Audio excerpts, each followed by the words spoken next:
نستعين على أمور الدنيا والدين وصلى الله على سيدنا محمد أشرف المرسلين وعلى آله وأصحابه أجمعين. سبحانك لا علم لنا إلا ما علمتنا إنك أنت العليم الحكيم.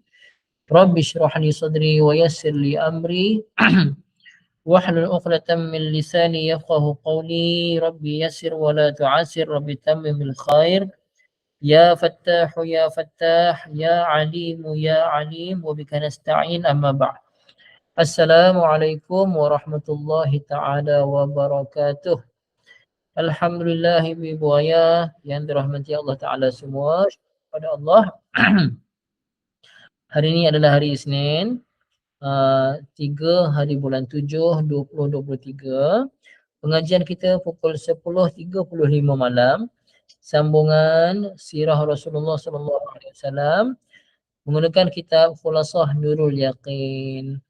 Waalaikumsalam warahmatullahi. Semua yang baru bagi salam, Ibu Zanita, Ibu Hazizah, Ibu Siti Cemarah dan yang lain-lain. Alhamdulillah. Ibu ayah yang dirahmati Allah Ta'ala, tajuk kita dah masuk tajuk yang ke-29. Tajuk yang ke-29. Waalaikumsalam Ibu Anissa, Alhamdulillah. Khurujun Nabi SAW minal hisar. Khuruj, keluar kan. Khuruj kita biasa dengar jemaah-jemaah dakwah kan. Khuruj. Khuruj maksudnya keluar.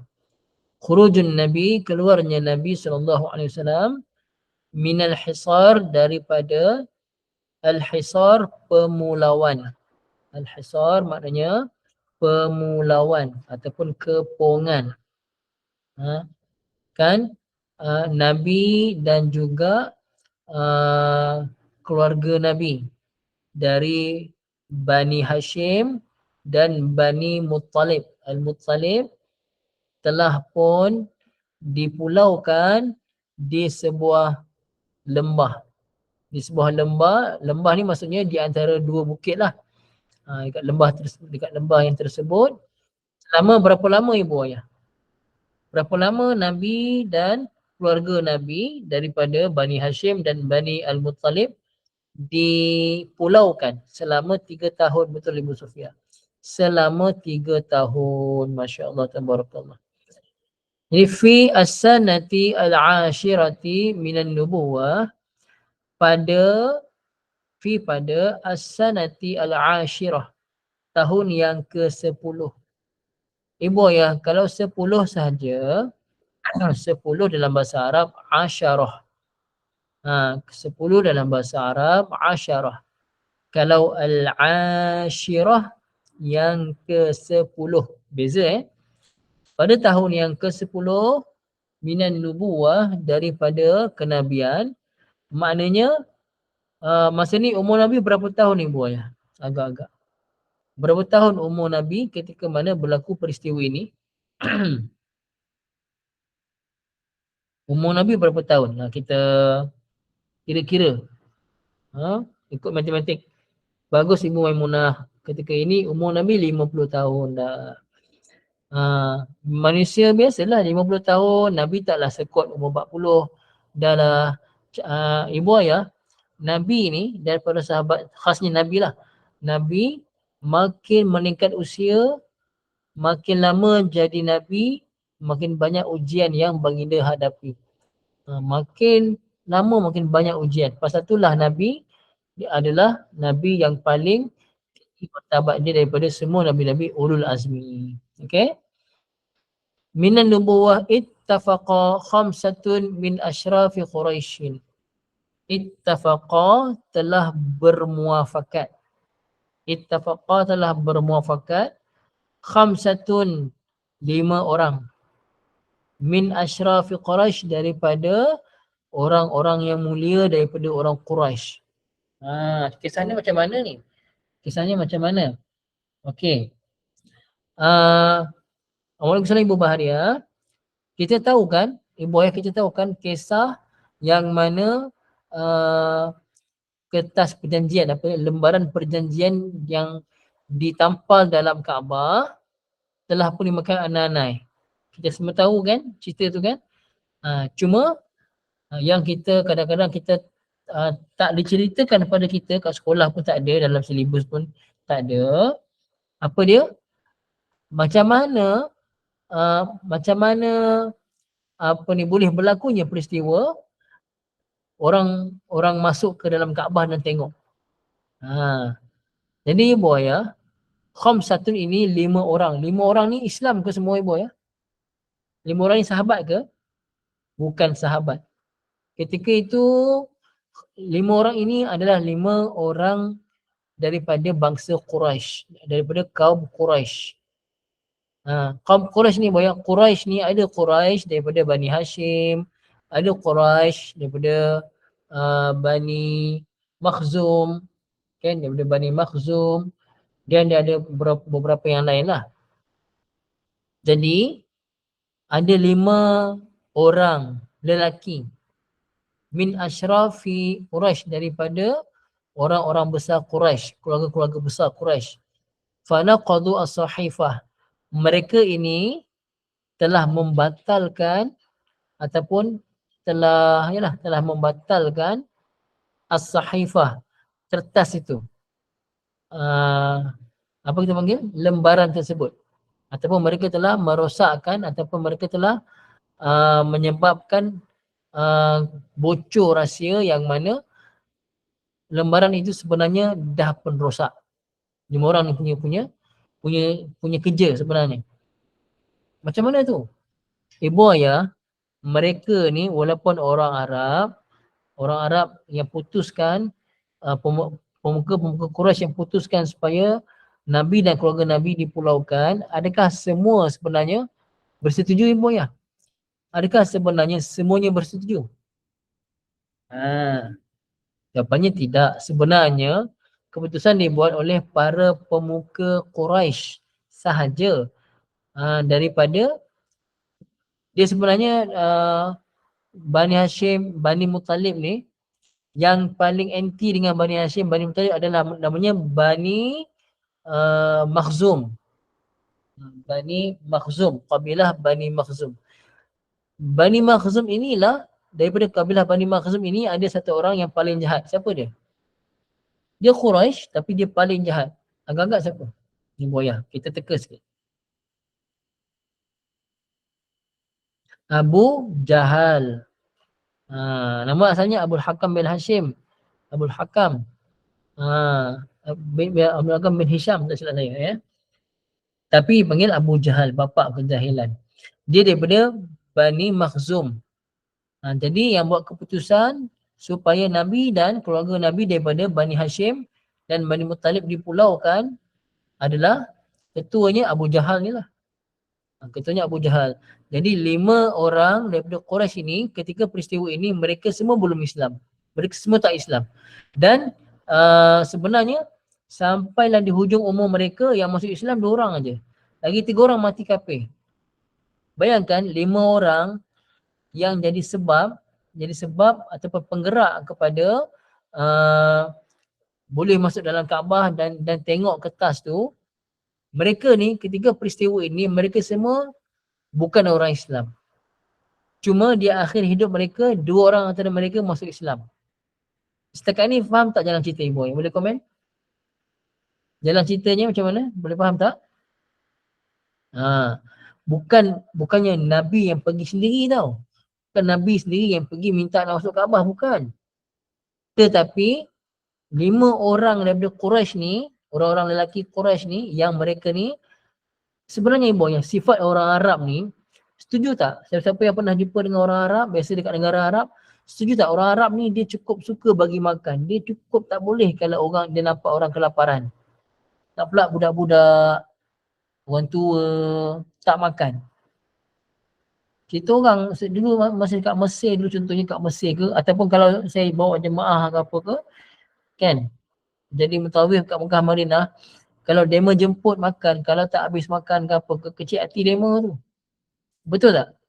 Tapi pada ketika ini hilang sifat-sifat tu daripada para pemuka Quraisy, khasnya daripada Bani Makhzum. Tapi bukan semua. Ni 5 orang antara mereka ni adalah mereka-mereka yang tak berpuas hati setelah 3 tahun berlaku peristiwa tu, akhirnya mereka bertindak. Mereka pun bertindak. Seorang di ketua dia namanya Hisham bin Amr. Hisham bin Amr. Okay. Masa berlakunya permulawan, Hisham bin Amr ni di antara orang yang selalu bagi makan sembunyi-sembunyi. Dia bagi makan sembunyi-sembunyi pada orang-orang, pada saudara mara Nabi yang dipulaukan dekat lembah Abu Talib tu. Ibu ayah bayangkan susahnya keluarga Nabi ketika itu. Ada salah seorang ahli keluarga Nabi, lelaki, dia nak buang air kecil. Dia buang air kecil, masa tu mungkin malam, dia nak buang air kecil. Masa dia duduk tu nak buang tu, tiba-tiba dia perasan, maaf kata, air kencing dia tu macam jatuh di atas satu benda yang keras. Satu benda yang keras. Kan betul kan ibu yang kalau orang buang air, kena pada benda keras, dia akan jadi macam bunyi air lah. Bunyi air kena benda keras. Kena kepada kayu ke apa ke. Dia perasan itu rupanya adalah kulit binatang, kulit unta ke. Kulit unta yang kering tapi pasal dah lapar sangat, dia ambil, dia basuh, lepas dia basuh, dia bakar sikit, lepas tu dah bakar, dia tumbuk-tumbuk, hancur-hancurkan, dia terpaksa makan. Dah tak ada apa nak makan. Dia kata, selama 3 hari itulah aku makan untuk tahan lapar. Boleh bayang tak ibu ayah? Betapa susahnya mereka, tak ada makanan langsung. Tak ada makanan nak makan. Air pun tak ada. Ramai yang mati. Budak-budak kecil mati. Yang tak tahan matilah.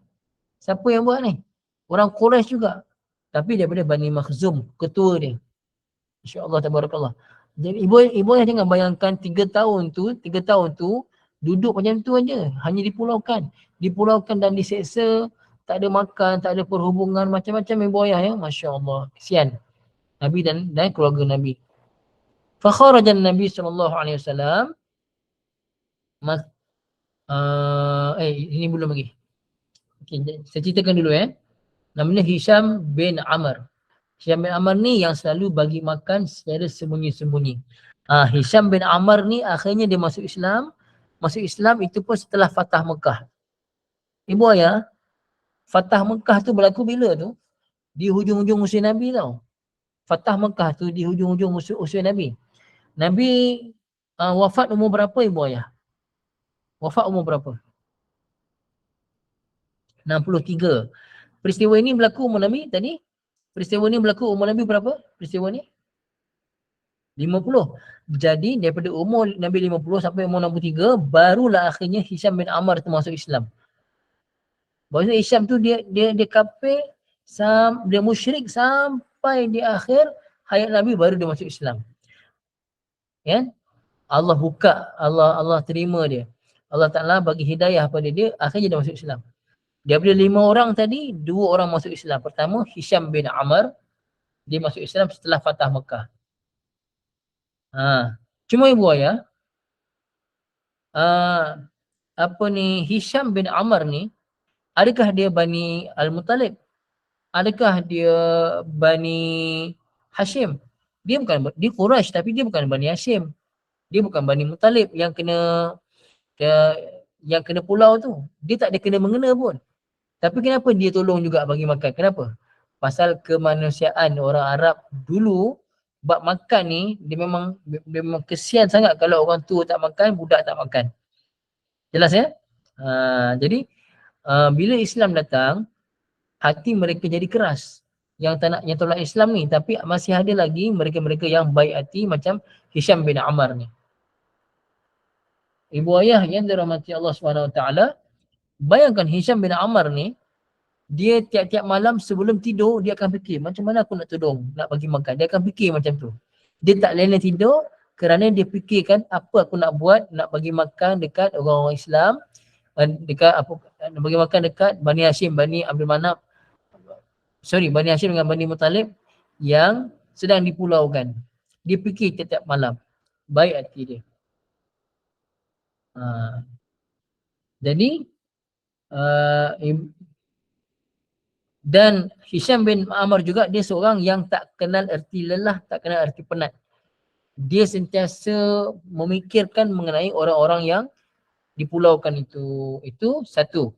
Hisham bin Amr. Yang orang kedua namanya Zuhair bin Abi Umayyah.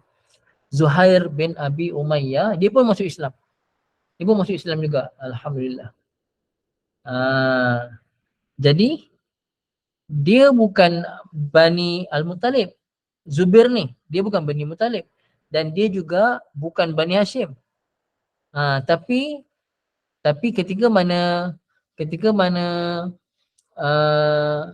Hisham tadi, Hisham pergi pada Bani Makhzum, dia tengok siapa yang boleh tolong dia untuk rencana dia nak masuk dalam Kaabah tu. Okay. Untuk hapuskan perjanjian yang sangat-sangat zalim tu. Dia tengok kat Bani Makhzum, dia ternampak pada Zuhair ni. Dia pun kata pada Zuhair, engkau punya makcik-makcik engkau kan Bani Al-Muttalib. Makcik-makcik engkau sekarang ni kena pulau. Kau tak rasa apa ke? Engkau makan sedap-sedap, engkau minum sedap-sedap, engkau boleh buat macam-macam. Kau punya makcik-makcik engkau tu Bani Al-Muttalib tau, Quraisy juga, Bani Muttalib. Mereka tak makan, mereka tak minum, mereka kelaparan. Kau tak kesian ke? Jadi buaya, Zuhair ni pun baik hati. Dia pun sebenarnya selama ni dia pun tak puas hati juga. Kenapa perjanjian yang sangat zalim ni dibuat oleh orang-orang Quraisy yang menentang Nabi SAW. Cuma dia kata, aku memang nak buat, aku memang nak buat benda ni. Tapi aku seorang-seorang je. Apa kata Hisham? Tak, engkau tak seorang, aku pun ada sekali. Sekarang dah jadi berapa orang ya boy ya? Dah jadi berapa orang dah sekarang? Dah jadi 2 orang. 2 orang yang rancang untuk masuk dalam Kaabah dan musnahkan perjanjian yang sangat-sangat zalim itu. Kemudian ibu ayah cari lagi seorang namanya Mut'im bin Adi. Mut'im bin Adi sama juga, daripada orang Quraisy juga. Mut'im pun kata, aku memang nak tolong, tapi aku seorang. Aku boleh ke seorang? Hisham kata tak, aku pun ada, Zuhair pun ada. Kita dah bertiga. Bila bertiga, mereka cari pula yang keempat. Yang keempat jumpa pula dengan nama, orang ni namanya Abu Bikhtar bin Hisham. Abu Bikhtar bin Hisham. Sama juga, dia juga tak puas hati dengan apa yang berlaku. Dan dia kata, aku seorang, boleh ke aku buat? Kata Hisham bin Amr kata, tak, aku ada, Zuhair ada, Mut'im pun ada, kita semua berempat. Jumpa lagi seorang namanya Zam'ah bin Al-Aswad. Okey, pun sama juga. Akhirnya mereka semua dah sepakat. Sampai kata sepakat yang mereka semua ni akan bertindak dan cuba untuk bebaskan kesemua tahanan-tahanan ataupun keluarga Bani Muttalib dan Bani Hashim daripada terus dipulaukan di lembah Abu Talib dengan perjanjian yang sangat-sangat zalim ni. Jadi malamnya mereka dah rancang, paginya awal pagi lagi mereka pergi depan Kaabah. Mereka ni pergi depan Kaabah dan ketika itu mereka panggil, wahai sekalian orang Quraisy, jom kumpul sini, kumpul depan Kaabah ni. Kami nak cakap sikit.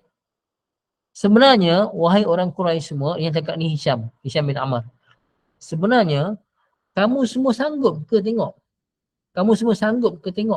Kamu makan sedap-sedap, minum sedap-sedap. Tapi keluarga kita daripada orang Quraisy, Bani Hashim, Bani Muttalib, mereka kelaparan. Mereka tak ada makanan, tak ada minuman, mereka tak boleh berniaga, mereka tak boleh beli barang, mereka tak boleh ada apa-apa hubungan dengan kita. Kamu tak kesian ke? kamu semua ni tak kesian ke? Abu Jahal pun ada sekali masa tu. Abu Jahal kata, dia kata macam biasalah, dia kata, demi Allah. Dia bersumpah juga dengan nama Allah, Abu Jahal ni. Pasal apa? Pada dia Allah Ta'ala tu Tuhan yang utama, tetapi berhala ni semua adalah Tuhan yang dan perantara. Masya Allah wa na'udzubillah ya. Abu Jahal kata apa? Demi Allah, kami tidak akan batalkan perjanjian ini. Kamu semua pendusta. Kamu lima-lima ni pendusta.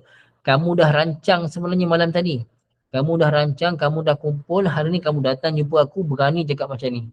Depan orang ramai. Berani betul kamu semua ni ya. Kamu semua ni memang pendusta. Betul tak? Mula-mula yang cakap tu Hisham. Abu Jahal kata, Hisham kau ni pendusta. Kemudian bangkit seorang lagi. Nama Zuhair tadi. Zuhair kata, sebenarnya kau lah pendusta wahai Abu Jahal. Kau pendusta. Kau buat perjanjian, kami semua tak tahu apa-apa, tiba-tiba je dah termenterai, tiba-tiba je perjanjian tu berat sebelah, zalim, kami tak tahu apa-apa. Kamu tak tanya kami pun. Lepas tu bangkit lagi seorang. Mut'im pun bangkit. Abu Bakhtar pun bangkit. Zam'ah pun bangkit. Semua cakap benda sama. Hentam Abu Jahal. Abu Jahal pun bengang lah. Abu Jahal kata, korang semua ni dah rancang dah malam tadi ni. Pagi ni berani jumpa aku ni cakap macam ni. Kan? Masa yang sama, Nabi SAW dapat wahyu. Daripada Allah Ta'ala, yang mana Nabi dapat tahu kertas perjanjian tu dah dimakan oleh anai-anai, yang tinggal hanyalah nama Allah saja. Maka Nabi cakap pada Abu Talib, bapa saudara Nabi, Abu Talib pun terus pergi ke depan Kaabah dan dia bagi tahu. Anak saudara aku bagi tahu, dia dapat wahyu, dia bagi tahu yang surat perjanjian tu, lembaran perjanjian tu telah pun dimakan oleh anai-anai, yang tinggal hanya nama Allah Ta'ala saja. Kalau anak saudara aku tu cakap benda betul, maka bebaskanlah dia. Kalau dia cakap benda tipu, aku izinkan kamu semua tangkap dia. Tangkaplah dia, aku serahkan dia pada kamu semua. Memang Abu Jahal dan orang Quraisy memang nak bunuh Nabi pun. Pasal tu dipulaukan, selagi mereka tak serah Nabi, selagi tu mereka akan terseksa sampai 3 tahun tu ibu ayah. Akhirnya semuanya pergi ke dalam Kaabah. Dalam Kaabah apa yang berlaku? Tengok-tengok, betul-betul tinggal Bismillahumma saja. Baki yang lain semua dah kena makan oleh anai-anai. Maka terbatallah perjanjian yang zalim di antara orang-orang Quraisy dengan keluarga Nabi daripada Bani Hashim dan Bani Al-Muttalib. Ini ibu ayah semua, jelas tak ceritanya? Boleh nampak jalan ceritanya semua? Okey, seronok tak malam ni dapat belajar pasal ni? Masya Allah ibu ayah ya. Jadi sirah ni kita bukan saja-saja nak dengar ni. Kita nak faham dan kita tengok macam mana Nabi dan para sahabat dan hatta keluarga Nabi walaupun bukan Islam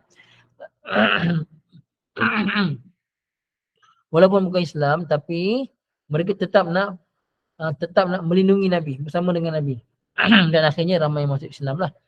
Sekarang itu saja ibu ayah. Maaf, suara saya pun dah habis dah ni. Maghrib tadi kuliah. Lepas tu Isyak tadi pun kuliah. Sambung lagi ni. Doakan saya sihat insyaAllah ya.